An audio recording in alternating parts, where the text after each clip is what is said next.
చాలా సంవత్సరాల క్రితం వరకు బిచ్చగాళ్ళు ఇంటింటికి తిరుగుతూ ప్రతి ఇంటి వద్ద ఆగుతూ మాదా కవళం తల్లి లేదా మాదా కోళం తల్లి అని గట్టిగా అరుస్తుండేవారు. ఆ పిలుపు వినబడగానే గృహిణులు ఆ బిచ్చగాళ్లకు తమకు తోచిందేదో దానం చేసేవారు. సాధారణంగా కాస్తంత అన్నమో కూరో పెట్టడం ఒక ఆనవాయితీ. అవి లేకపోతే కనుక బియ్యమో డబ్బులో ఇచ్చేవారు. అయితే అసలు ఈ మాదా కబళం అన్న మాట ఎలా పుట్టింది, ఆ మాటకు అర్థం ఏమిటి మొదలైన విషయాలను ఈరోజు చెప్పుకుందాం. కేవలం ఈ మాదా కబళం అనే మాట అర్థాన్ని మాత్రమే చెప్పుకుంటే ఆ మాట వెనుక ఉన్నటువంటి మన ధర్మ సంబంధమైన విషయం మనకు అర్థం కాదు.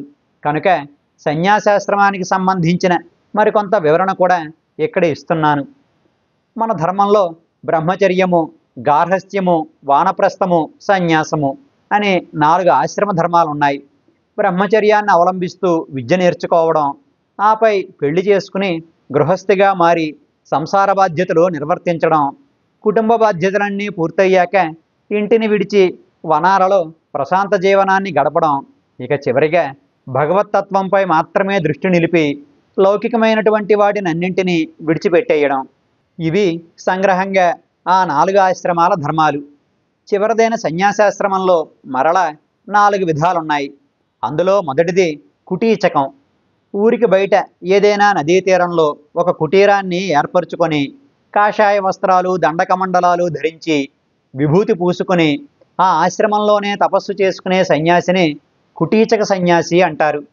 ఈ కుటీచక సన్యాసులు ఒక్కపూటే భోజనం చేస్తూ ఆధ్యాత్మిక సాధన చేసుకుంటూ ఉంటారు. సాధారణంగా ఈ కుటీచక సన్యాసులు తమ ఆశ్రమ ప్రదేశాన్ని విడిచి బయటికి వెళ్లరు కనుక వారి అవసరానికి సరిపడా భిక్షను ఎవరో ఒకరు సమకూరుస్తూ ఉంటారు. కొన్ని సందర్భాలలో మాత్రం ఈ కుటీచక సన్యాసులే గ్రామంలో ఎవరైనా ఒకరి ఇంట భిక్ష చేసి తిరిగి ఆశ్రమానికి వస్తుంటారు. ఇక రెండవ తరహా సన్యాసం పేరు బహోదకం. ఈ బహోదక సన్యాసులకు ఎటువంటి కుటీరాలు ఉండవు. వీరు కాషాయ వస్త్రాలను ధరించి నడక మార్గంలో అనేక పల్లెల్ని, పట్టణాలను దాటుకుంటూ వెళ్ళిపోతుంటారు. వీరిది కూడా ఏకభుక్తమే. వీళ్ళు ఏ గ్రామంలో భిక్ష చేస్తారో ఆ గ్రామంలో నిద్రించరు. అంటే ఒక్కరోజు కూడా ఒకే ఊరిలో ఉండరన్నమాట. ఏ ప్రదేశంతోనూ ఏ మనిషితోనూ అనుబంధం ఏర్పడకుండా ఉండడానికి అదొక మార్గం. వీరు ప్రధానంగా పుణ్యక్షేత్రాలను, పవిత్ర తీర్థాలను సేవిస్తూ దేశమంతా తిరుగుతుంటారు. మరికొందరు బహోదక సన్యాసుల సిద్ధాంతం ప్రకారం ఏ గ్రామంలోనూ కూడా 6 రోజుల కంటే ఎక్కువ కాలం ఉండకుండా సంచారం చేయవచ్చు. ఇక మూడవ విధమైన సన్యాసం పేరు హంస సన్యాసం. కుటీచక, బహోదక స్థాయిలకు పై స్థాయి ఈ హంస సన్యాసం. బహోదక స్థాయిలో నిరంతరం సంచారం చేయడం వల్ల, పుణ్యక్షేత్రాలను సందర్శించడం వల్ల మనసు ప్రాపంచిక విషయాలకు దూరంగా ఆధ్యాత్మిక విషయాలకు దగ్గరగా జరుగుతుంది. అలా వైరాగ్య భావనలో తీవ్రత పెరుగుతుంది. ఆ స్థాయిని చేరుకున్న సన్యాసులను హంస సన్యాసులు అంటారు. వీరికి కాషాయం కట్టాలన్న నియమం ఏదీ లేదు. లోకం కోసం మాత్రం చిన్న కౌపీనం అంటే గోచీని ధరిస్తారు. సోహం భావన కలిగి ఉంటారు. సోహం అంటే సహ అహం. సహ అంటే అతడు అంటే పరమాత్మ. అహం అంటే నేను అంటే జీవాత్మ. ఆ పరమాత్మే ఈ జీవాత్మ అన్న భావనే సోహం భావన. వీరు శరీరాన్ని నిలుపుకోవడానికి మాత్రమే అప్పుడప్పుడు భిక్ష చేస్తుంటారు. ఇక 4వది, ఆఖరిది పరమహంస సన్యాసం. హంస స్థాయిలో నేను పరమాత్మ ఒక్కటే అన్న భావన ఉంటుంది.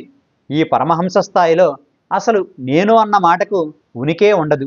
కేవలం అద్వైత స్థితిలోనే ఈ లోకమంతా వారికి కనిపిస్తుంటుంది. వాళ్ళు పూర్తిగా జ్ఞానస్వరూపులుగా మారిపోతారు. వారికి ఈ లోకంతో పనిలేదు. కౌపీనం కట్టామా లేదా, భిక్ష చేశామా లేదా అన్న స్పృహ కూడా వారికి ఉండదు. వారు సాక్షాత్ దైవస్వరూపులు. ఇవి 4 విధాలైనటువంటి సన్యాసాశ్రమాలు. మరొక సిద్ధాంతం ప్రకారం తురీయాతీతుడు, అవధూత అనే మరో 2 విధాల సన్యాసాలు కూడా చెప్పబడ్డాయి. కానీ అవి సన్యాసాశ్రమానికి మరింత పైమెట్టులోనివని కొందరు పెద్దల భావన కనుక వాటి గురించి ఇక్కడ వివరించడం లేదు. బ్రహ్మచర్య, గార్హస్థ్య, వానప్రస్థ సన్యాసాశ్రమాలు 4 గొప్పవే అయినప్పటికీ మోక్షాన్ని పొందడానికి దగ్గర మెట్టు అయినటువంటి సన్యాసం మరింత గొప్పదిగా పేర్కొనబడుతుంది. మన ధర్మం నిలబడడానికి, మనుషుల్లో ఆధ్యాత్మిక చింతన పెరిగి సౌభ్రాతృత్వం వెల్లివిరియడానికి మహాత్ములైన ఈ సన్యాసులు కూడా ఒక కారణం. ఇటువంటి సన్యాసులు, ముఖ్యంగా బహోదక సన్యాసులు భిక్ష చేసే విధానాన్నే మాధుకరము అంటారు. ఈ మాధుకరము అన్న పేరు ఎలా వచ్చిందంటే, మధుకరము అంటే తుమ్మెద, తుమ్మెద తేనెను సంగ్రహించే విధానాన్ని మాధుకరము అంటారు. తుమ్మెద ఎలా అయితే ఒకే పువ్వుని ఆశ్రయించకుండా అనేక పువ్వుల నుండి మధువును సేకరిస్తుందో, అలానే బహోదక సన్యాసులు కూడా కేవలం ఒక ఊరి నుండో ఒక ఇంటి నుండో భిక్షను స్వీకరించకుండా అనేక గ్రామాలు పట్టణాలు తిరుగుతూ అనేక మంది దగ్గర నుండి భిక్ష గ్రహిస్తూ సాగిపోతుంటారు. తుమ్మెద తేనెను సంగ్రహించే రీతిలోనే సన్యాసులు కూడా భిక్షను సంపాదించుకుంటారు కనుక ఆ భిక్షా విధానాన్ని కూడా మాధుకరమనే పిలుస్తారు. సన్యాసులు భిక్ష కోసం ఏదైనా ఇంటి వద్ద ఆగినప్పుడు ఆ ఇంటి ఇల్లాలికి వినబడేలా మాధవ కవళము తల్లి అనేవారు. కవళము అన్న కబళము అన్న ఒక్కటే. ఆ పదానికి అన్నపు ముద్ద అని అర్థం. పూర్వకాలంలో ప్రతి గృహస్థు కూడా తమ ఇంటికి భోజన సమయంలో ఏ సన్యాసి వచ్చి భిక్ష అడుగుతాడో అని తాము తినడానికి ముందే కొంత ఆహారాన్ని ముద్దగా చేసి ప్రక్కన ఉంచేవారు. ఆ తరువాతనే తాము భోంచేసేవారు. గృహస్థులందరూ కూడా సన్యాసులకు భోజనం పెట్టడం తమ కర్తవ్యంగా భావించేవారు.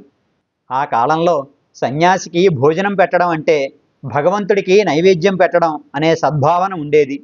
అలా భిక్ష కోసం వచ్చిన సన్యాసులు మాధవ కబళం తల్లి అనో, తల్లి మాధవ కబళం అనో పిలిచేవారు. మాధవ కబళము అంటే మాధవుని కొరకు ముద్ద. అంటే నువ్వు నీ ఇంట భగవంతుని కొరకు ఉంచిన ముద్దను నాకు భిక్షగా వెయ్యమ్మా అని అడగడం అన్నమాట. మరి విష్ణు కబళం అనో శివ కబళం అనో కాకుండా మాధవ కబళం అనే ఎందుకంటారంటే, మా అంటే లక్ష్మీదేవి, ధవుడు అంటే భర్త. ఆ లక్ష్మీదేవి భర్త అయిన విష్ణువు అనుగ్రహం నీకు కలుగుగాక అన్న పరోక్ష దీవెన ఆ పిలుపులో ఉంది. గృహస్థు యొక్క సంసారం సజావుగా సాగాలన్నా, వారు సన్యాసులకు బీదలకు సహాయం చేయాలన్నా ధనం అవసరం ఎంతో ఉంది. అందుకే ఇక్కడ విష్ణువును లక్ష్మీదేవి భర్త అన్న అర్థం స్ఫురించేలా మాధవ అనే నామంతో సంబోధించేవారు. అంటే భిక్ష అర్థిస్తూనే పరోక్షంగా దీవించడం అన్నమాట. నువ్వు చేస్తున్న ఈ పరోపకారానికి నీకు సకల సంపదలు కలుగుతాయన్న ఆశీర్వాదం ఆ మాటలో ఉంది. ఆ తరువాత కాలంలో బిచ్చగాళ్ళు కూడా ఇదే పిలుపుతో యాచన చేయడం వల్ల మాధవ కబళం అన్న మాట వారి నోట మాదా కబళంగా, మాదాకోళంగా మారింది. ఇప్పటికీ మన హిందువుల ఇళ్లలో భోజనం చేసేటప్పుడు దేవుడి ముద్దంటూ ఒక ముద్ద పక్కన పెట్టి ఆపై తినడం ఒక సంప్రదాయంగా వస్తోంది.